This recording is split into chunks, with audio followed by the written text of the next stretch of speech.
ہے عبدالخلاق سمیر الدین، آپ آئیں اور اپنے عنوان کی وضاحت کریں۔ عبدالخلاق سمیر الدین۔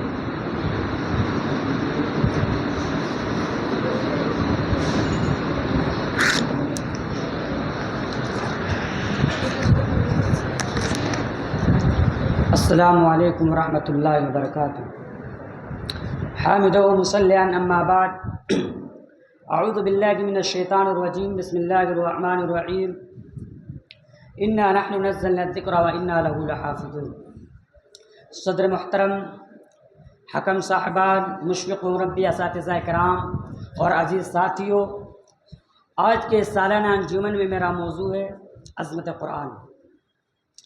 سامعین اکرام، قرآن مجید فصاحت و بلاغت سے پر ایک جامع و کامل کتاب ہے جو علوم و فنون کا سرچشمہ، رشد و ہدایت کا خزینہ، علم و دانائی کا ذخیرہ، حکمت و دانش کا دفینہ ہے۔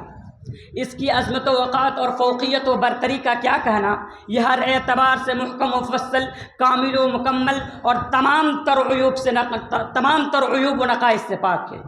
یہی وجہ ہے کہ رب کائنات نے ہدی للناس کہہ کر پوری انسانیت کی فلاح و بہبود کا ضامن اس قرآن کو قرار دیا۔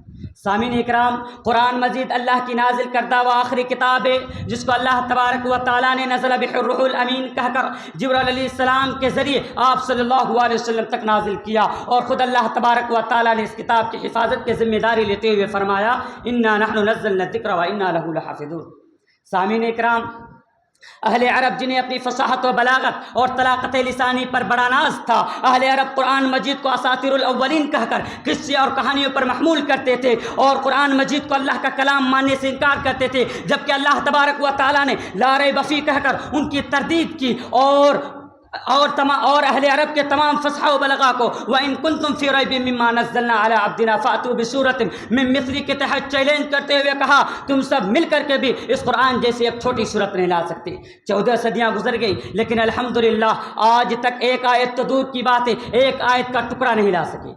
سامعین اکرام، قرآن کریم کی عظمت کو آپ ذرا دیکھیں تو آپ کو معلوم ہوگا حضرت عمر رضی اللہ عنہ کا زمانہ ہے۔ حضرت عمر رضی اللہ عنہ نے حضرت نافع رضی اللہ عنہ کو مکہ کا گورنر بنایا تھا۔ ایک موقع ایسا ہوا کہ حضرت عمر رضی اللہ عنہ مقام عصفان پر گئے تو اچانک حضرت نافع رضی اللہ عنہ سے ملاقات ہوئی۔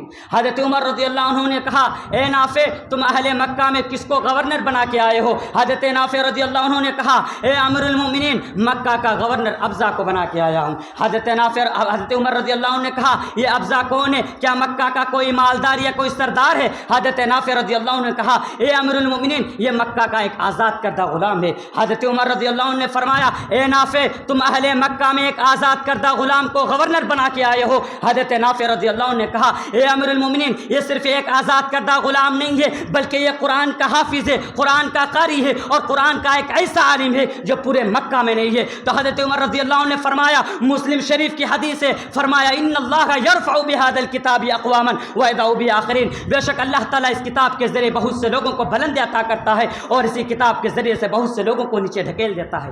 یعنی جو اس قرآن کو مضبوطی سے تھام لیتا ہے وہ کبھی گمراہ نہیں ہوتا، اور جو اس قرآن کو چھوڑ دیتا ہے وہ عمیق گڈھوں میں گر جاتا ہے۔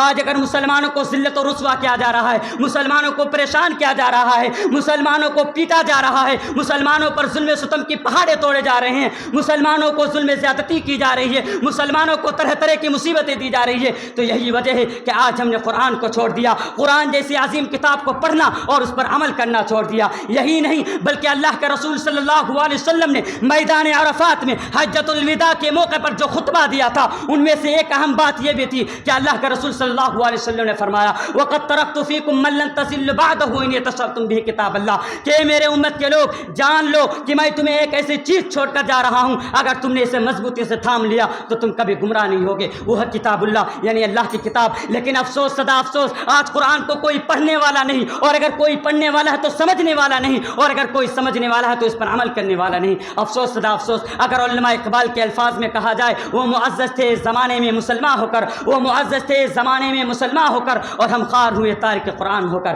سامعین اکرام، یہ وہ کتاب ہے جو دنیا و آخرت کی کامیابی کا سرچشمہ ہے، یہ بندوں کو اپنے رب سے ملاتا ہے، یہ نسخہ شفا ہے، یہ آب حیات ہے، یہ تمام جسمانی اور روحانی بیماریوں کا علاج ہے، یہ ہدی و رحمت و بشرا للمسلمین ہے، اس کے اندر ہدایت بھی ہے، رحمت بھی ہے اور بشارت بھی ہے۔ آخر میں اللہ تبارک و تعالیٰ سے دعا ہے، اے اللہ ہم تمام مسلمانوں کو قرآن جیسی عظیم کتاب کو پڑھنے سمجھنے اور بالخصوص اس پر عمل کرنے کی توفیق عطا فرما، آمین۔ وآخر دعوانا الحمد للہ رب العالمین، والسلام علیکم ورحمۃ اللہ وبرکاتہ۔